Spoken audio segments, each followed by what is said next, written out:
goodness. I wish I was there for that FEME Friday.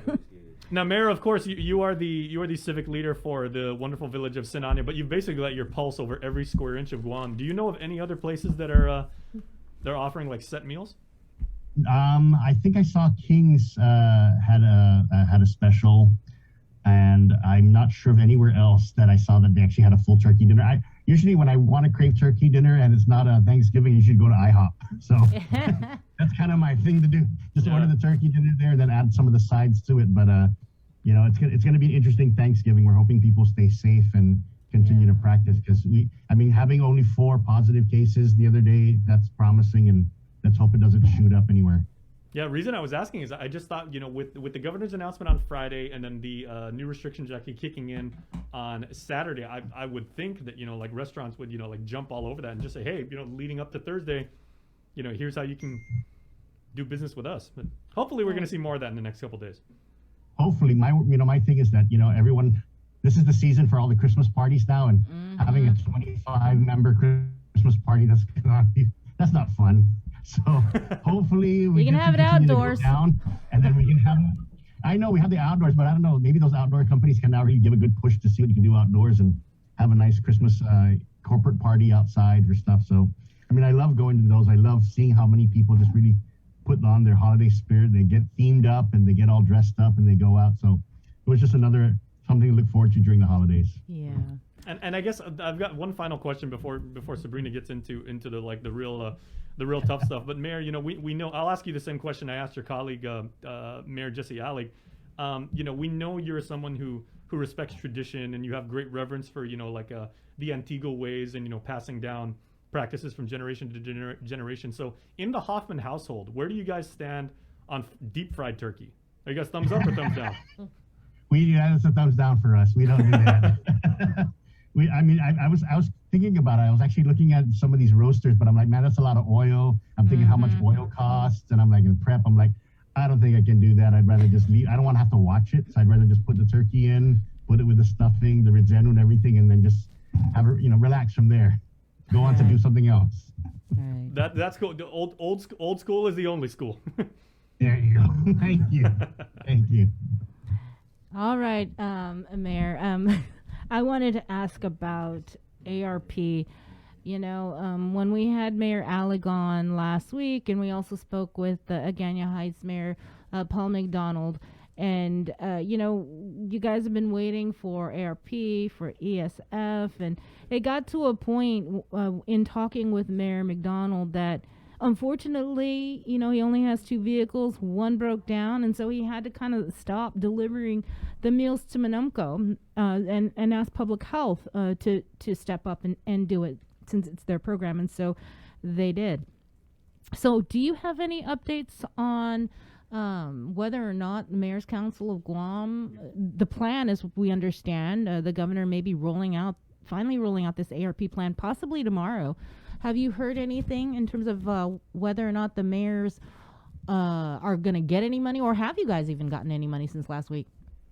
We haven't gotten any money. I know that there's been discussions back and forth, and it was kind of this is the wish list. So they wanted some money to go towards street light installations, and some to go into road repairs. Some were going to go into purchasing of heavy equipment. Some were going to purchase vehicles. So they were just things like, mayors, what do you need at your level?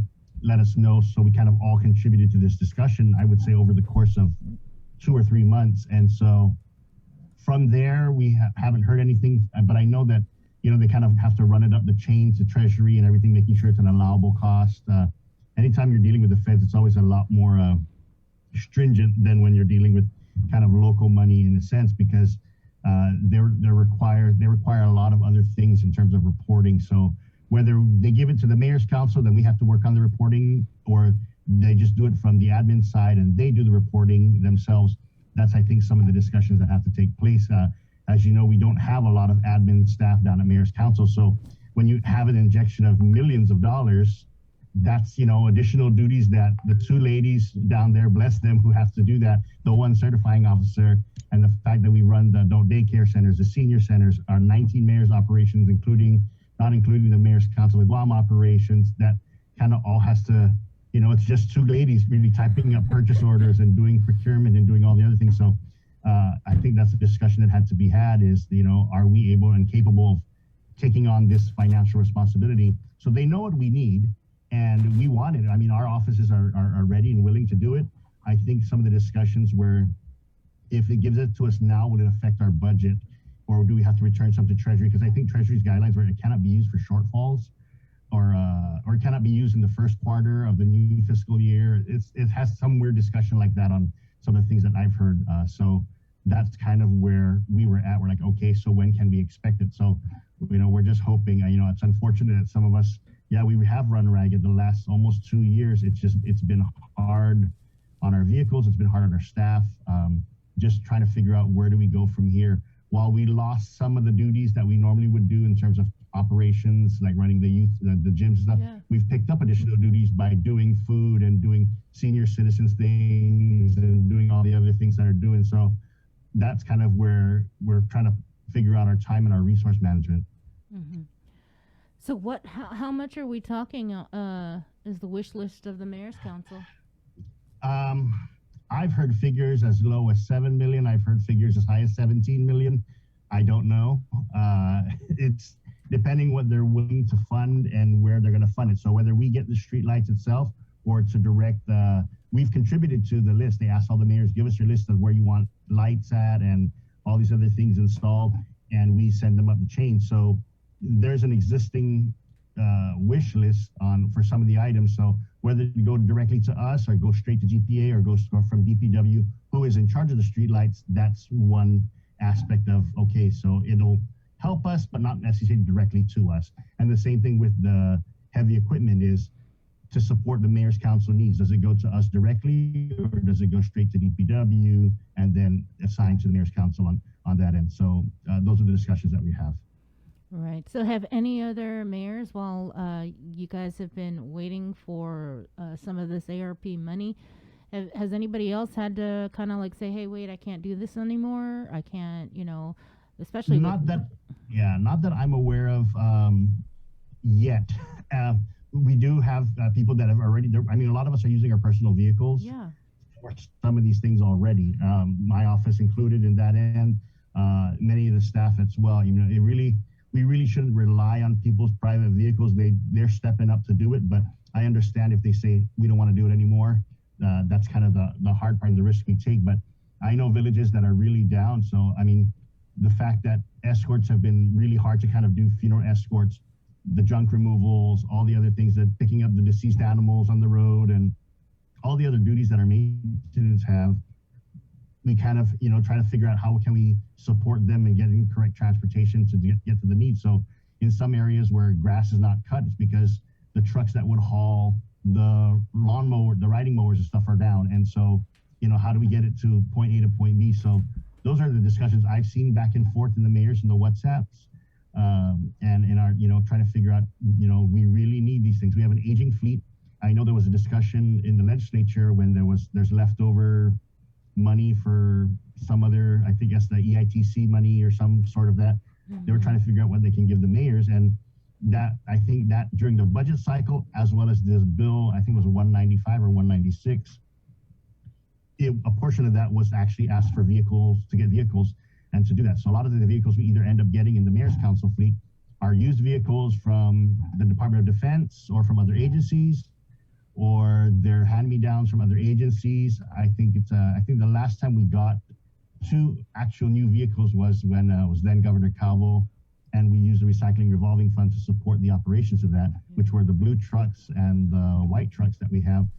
And so that's kind of what most everyone's just using now. All the other parts of the fleet are gone. I think the oldest truck that I have is a 1994 Toyota Tacoma. So that's kind of the oldest truck that we're using on our fleet here. Then we were able to acquire some vehicles from GSA, I want to say almost 2 years ago. So that kind of helped us. And those are some of the vehicles that got commandeered at the beginning of the pandemic, which we asked that it be returned. And so we finally got it returned. And we've just been doing regular maintenance on that. But the maintenance isn't cheap either. Yeah. So that's kind of the hard part. But, you're maintaining 10, 12-year-old vehicles already. So you're paying a premium. Maintenance and fuel yes. as well. So you haven't heard it or had any discussions, I guess, with the Adelup, or was it Mayor Robert, well, former Mayor Robert Lizama, the liaison for the mayors? We are having a meeting today at 10 o'clock, but we're talking about children's vaccinations and the boosters in the village. We actually have a Zoom meeting at 10 o'clock with the front office and public health officials. I'm sure it might be brought up by my colleagues. If not, we'll bring it up. But in the discussions, we did talk to Mayor Bob about the streetlights. I want to say 2 weeks ago, he's following up where it's at, where the paperwork's at and the requests. I know that Mayor Jess Alec did also follow up for the mayors for the art money and the non-entitlement union money. And then I know for the ESF, I sent a message last week asking where we're at on this, because a lot of the mayors want to do holiday sports programs, considering that we're kind of in this downward trend.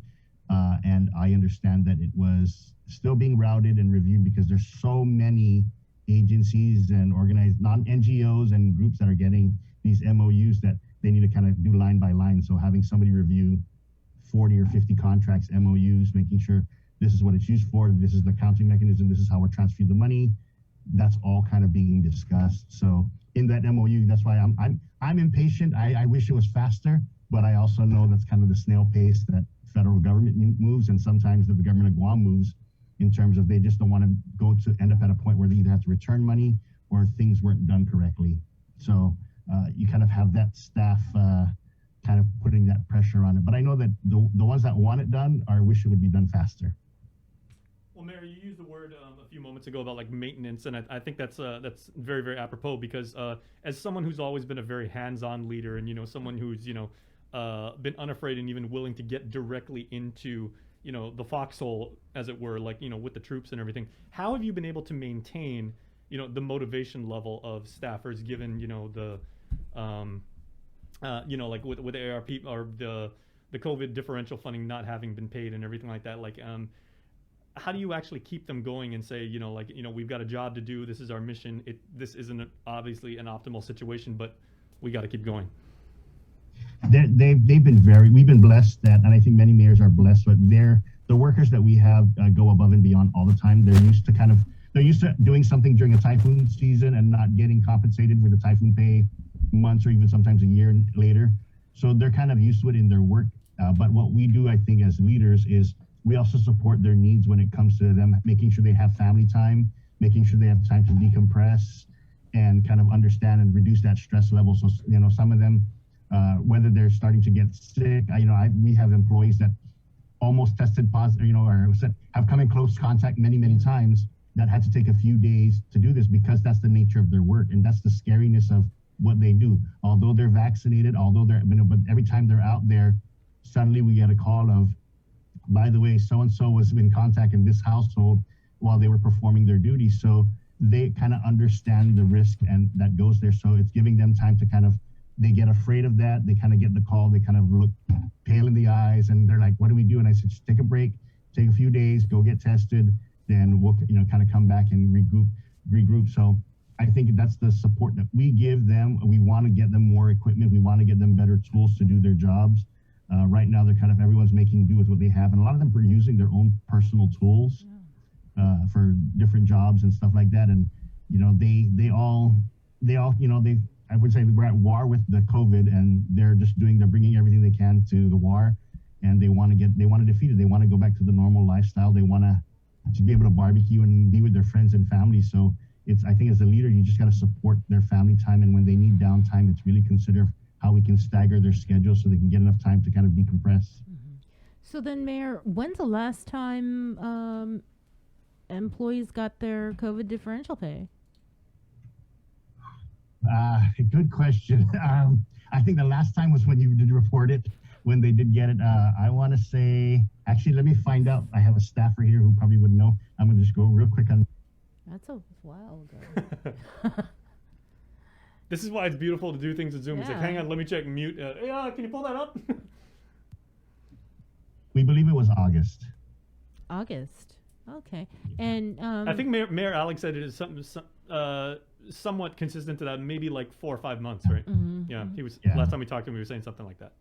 Do you know, is it just the Mayor's Council of Guam employees, the mayor's employees, that hasn't been paid? I don't think so. I think other agencies. I heard some of my friends who work at the other agencies, and they got COVID pay a few weeks ago, but that's one of the first times they've got their COVID pay after waiting almost a year or so. So I don't know if we're up to date on it. I know that, like I said, the hazards that we have to deal with are different from other agencies and other groups. So it's depending on what we're doing, and I think that's what justifies. And I think the thing that kind of confuses mayors a bit is that we hear there's reimbursements from FEMA on this end, and then there's money on this end. So we're trying to figure out who's going to pay for what, whether it be public health applying for us doing the job for the senior citizens delivery, or is it the mayor's council applying for something that we're doing for this? So, it's, in a day, we don't just specifically help one agency. So if we're, who's going to compensate us for that? And I think that it's where do we send that bill up to, whether it be FEMA, whether it be, a different agency that we're supporting during the vaccination or the booster or the monoclonal clinics at Manila or the food distribution. So, so that's kind of where we try to figure out is who do we send the bill to. But at the moment right now is we're just continuing to do what we do. Yeah. You're also with the OHAP, right? The mayor. Yes. What's going on with the homeless shelters? I know the second shelter, we're at 65 families or 65 individuals. That's and a then lot. the global, yeah. Is so that capacity? Mm-hmm. That is I capacity. don't know if it's Yeah, Isaiah was reporting that Friday. Oh, wow. Let me look and see. There's 65 occupants in the Tumuning one, and then global, I think, is also full. The rooms that are able to be occupied are full. So, and I know that they're actively screening to get folks into transitional housing from the vouchers that they had. I think in our last OHAP meeting, they had like 30 some out of the 70 some vouchers or 80 some vouchers that were there. So it's a process that they're going through, trying to get those that have been long-term homeless into a situation that's more stable, and then kind of shifting everybody down the line from there. But yeah, the shelter's been in operation almost a month already, the second shelter. Do you know if these shelters are just for the duration of the state of public health emergency? At this moment, I know they're a COVID. It's a term. It's like a term about them being safe away from being exposure for COVID. So right now, I believe it is for COVID only, and then it's trying to figure out what does the government do. The government recognizes the need for affordable housing, it needs for wraparound services. A lot of these, the homeless need multiple services. So getting them into that kind of stability and program, whether it be a group home setting, independent setting, and then it's really pushing what else we can do. So I know that the big push is the renovation of the Guam housing units up at Dedado, and then it's also looking at other areas. I know that they were eyeing, I think the government's eyeing a few properties, but I think anytime you say that, or anytime the government kind of looks at some property, people want to jack up the price, or they say, no, not in my backyard. So right. Yeah, I remember when the lieutenant governor used to come on, he would talk about that kind of situation going on where they were increasing the rent and stuff. And it's happening. So yeah, I know there's discussions they're looking, and there's really no large apartment buildings that are empty. Most already have long-term tenants. So purchasing one and taking over and moving people out is never a good thing. So, and there's no room for building new ones. So I know that the government is supporting, I know that they're doing the housing credits again, where things like Ironwood and the different estates that get put up, all around the Cortex stuff and the stuff that Mr. Camacho does. I think those have been a good thing to kind of help decompress the situation where there's a lack of affordable housing. So people who are on some type of housing voucher program or credit or VA or whichever else that qualifies them, it's getting that inventory. Yeah. All right. Any final comments on anything going on with the Mayor's Council of Guam? I did get it. I know Chris wanted a dog update and actually have it. I didn't pull up the file. Let me pull up the file. So, yeah. So right now the trappings are going to be moved. It's Barragata's turn right now. Then they're going to move to Jigo come December. And so far far, I guess the numbers he gave me were a total of 163 strays that they were able to capture. Delano had 54, Manila had 42, PD had 22, Tamuning had 13, and Jigo had 32.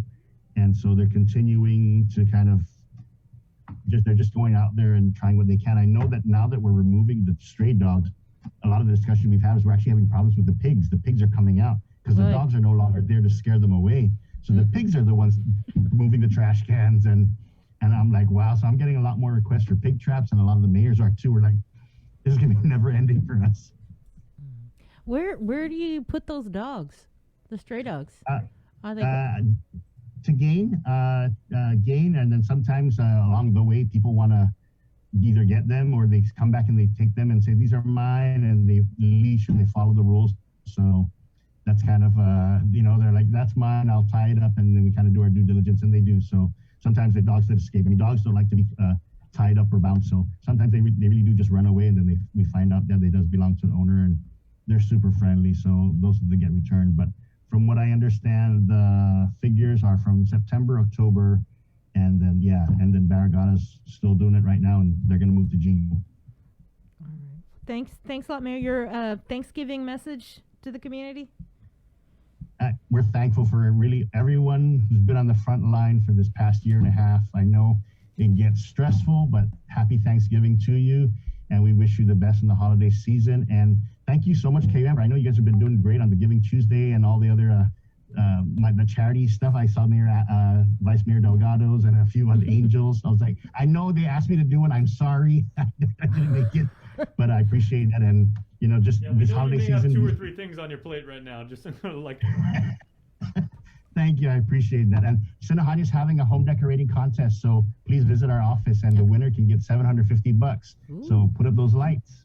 Definitely going to be taking a drive around Sinajana. and you are going head to head with some of the other villages, right, Mayor? Because the Mayor's Council, as we understand it, like they're having like an inter village competition. Separate from this, we're actually having a competition among all the mayors to do a nativity and Christmas scene, and we're raising money for the foster program. So excellent. That's kind of what we're doing. So we're challenging on that end, and then our residents, we're just encouraging our residents to decorate and just really spread that holiday spirit. And what we're using is every resident who registers, we're putting them into a randomizer, and then the thing's going to go on and pick them. And so whether your house is $1 million decorated out or just has a string of lights, as long as you come and you answer, you can win some money. Hey. So that way we spread the holiday cheer, because we're never going to challenge those multimillionaires that have all these they can hire people. Yeah. So, no, that's very cool, because we actually asked Mayor Luis Rivera last week, and we said, we know Tatuha wants to come out strong and like be very competitive in this event. So can you give us a little sneak peek? And she wouldn't budge. She's like, nope, just expect something really, really cool. Yeah, we're trying. Right now, there's a lack of lights everywhere, and I know even Home Depot dropped a whole new set of containers Saturday, and it was done by yesterday. The decor was just all wiped out. So there's a hunger for just to really change the pace. So I mean, I think it's their 3rd shipment of Christmas decorations, and we're not even in December yet. Oh my God, I'm really late. I haven't even started. Oh my gosh. Mayor, do you guys still have some of those Sinajana branded the masks that were all the rage like earlier this year? Yes, we do. I still use them, and I know that there's for sale in the different stores, mom and pop stores I've seen. And I think for every mask that you do buy, I think it sells for $10, retails for $10. And if you do buy from those stores, they actually give $3 to the mayors. So for every mask you buy that supports your village, or actually if you want to buy another person's mask, go ahead. But for every mask that's sold, $3 actually ends up in our coffers. So we've been getting checks from them, and it's been really nice. They've been a great supporter for this. So it's a nice way to kind of help our build up our non-appropriated funds, which we use to help pay for fuel and all the other little tire repairs when we need it. So thank you. All right. Thanks, Mayor. Happy Thanksgiving. Happy Thanksgiving, Mayor. Happy Thanksgiving. Bye. Bye-bye. All right. More Link after the break. Deals. Say and hello more to the deals. First Hawaiian Bank mobile app. Got a question about your finances? You've come to the right place. Bring all your accounts together